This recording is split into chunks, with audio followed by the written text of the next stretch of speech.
Okay, children, today we will finish chapter 11. In the textbook exercise, these questions are left, so we'll just discuss them now.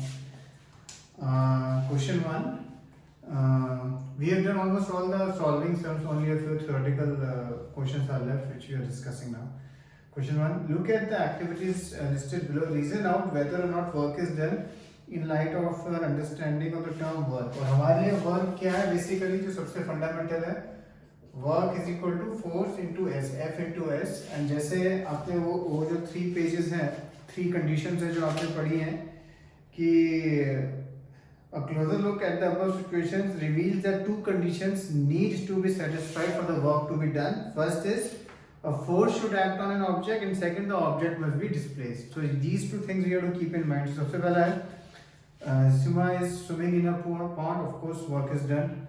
A donkey is carrying a load on its back. Okay, now अगर आगे यहाँ लिखा होता है on its back and it's walking, then we would have said yes, work is done. अगर केवल लेके खड़ा है, then we say no, work is done. Windmill is lifting water from the well. Yes, it is there. Work done is there. A green plant is carrying out photosynthesis. No, it is not there. Engine is pulling a train. Yes, work is done. Food grains are getting dried in the sun. Yes, in this also no work is done. A sailboat is moving due to wind energy. Yes, work is done. So whenever those 2 conditions are satisfied, we will say work is done. Otherwise, we will say work is not done. So इसमें जो हमने बोला है जिन में work नहीं करेगा वो एक डोंकी वाला. Then हमने बोला है green plant is not carrying out photosynthesis. That is also not work done. And then food grains getting dried in the sun. That is also not work is done. Here we have discussed various transformations of energy. जो एक सबसे simple है कि भाई solar energy to electrical energy. So question number 3 है, a battery lights a bulb. Describe the energy changes involved in the process. So उसमें सबसे पहला होता है chemical to electrical, and then electrical to heat energy, and then heat energy जिससे filament में generate होती है उससे हमें क्या मिलती है? Light. So chemical to electrical to heat to light. फिर है question number 7. What are the various transformations that occur when you are riding a bicycle? So सबसे पहले तो आपका मस्कुलर एनर्जी होता है. Muscular energy goes into the mechanical energy जो paddling आप करते हैं, एंड जो मैकेनिकल एनर्जी जो पैडलिंग होती है उसकी वजह से the wheels start moving, due to which kinetic energy is generated. So muscular to mechanical to kinetic energy. In fact आपने कई बार जैसे वो देखा होगा कि जो विलेजेस होते हैं वहाँ पे बुलक होती है, वो around a well she is tied and then she starts walking around the well and they have a mechanism so that the water is lifted from the well. Okay, so that various transformations we can do for our own use. Question 8. Does the transfer of energy take place when you push rock with all your might and fail to move it? Where is this energy going? Basically it's a बहुत बड़ी rock है and you are pushing with all your force, पूरा जोर लगा रहे हो, but somehow you are not able to move it क्योंकि rock is very that rock is very heavy. So where is this energy you spend going? वो energy कहाँ जा रही है? So it is going in 2 places. Number 1, it is going in trying to overcoming the frictional force of that of the ground and the rock. And second, it will go in deforming the rock. अगर आप बहुत ज़्यादा जोर लगा रहे हैं, then you may deform it a little bit. So in these 2 places, basically it goes.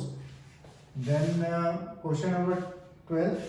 Can there be displacement of an object in the absence of any force acting on it? Think and discuss this question with your friends and teacher.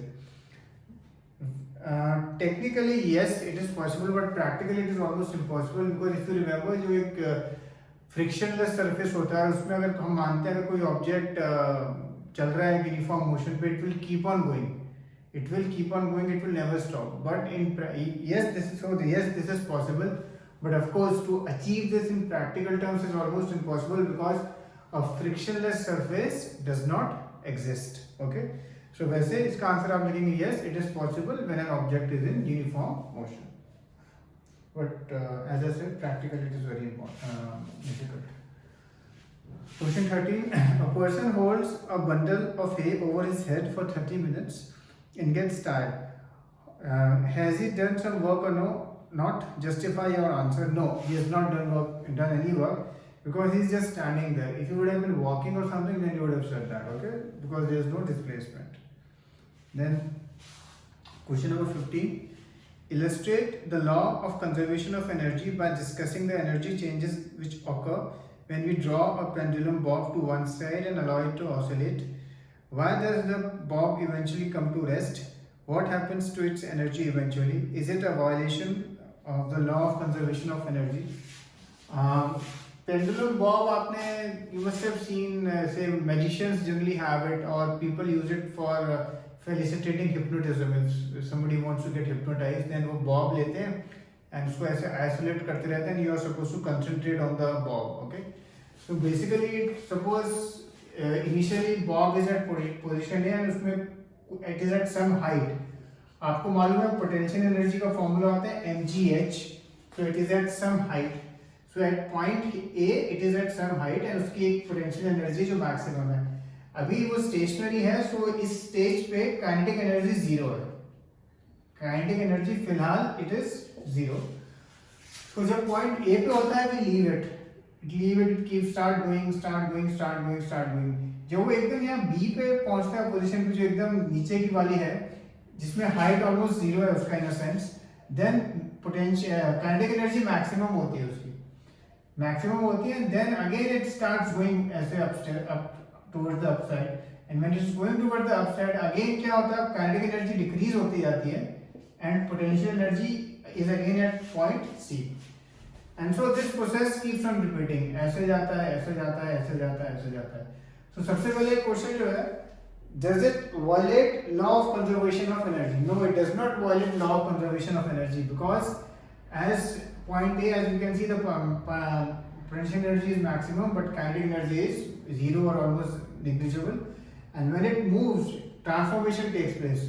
Potential energy जैसे जैसे हम नीचे आते हैं it keeps on decreasing and kinetic energy keeps on increasing, and at point B we have the maximum kinetic energy before it starts going to point C. again उसमें फिर एक बढ़ता है और एक कम होता है. So it does not violate law of conservation of energy.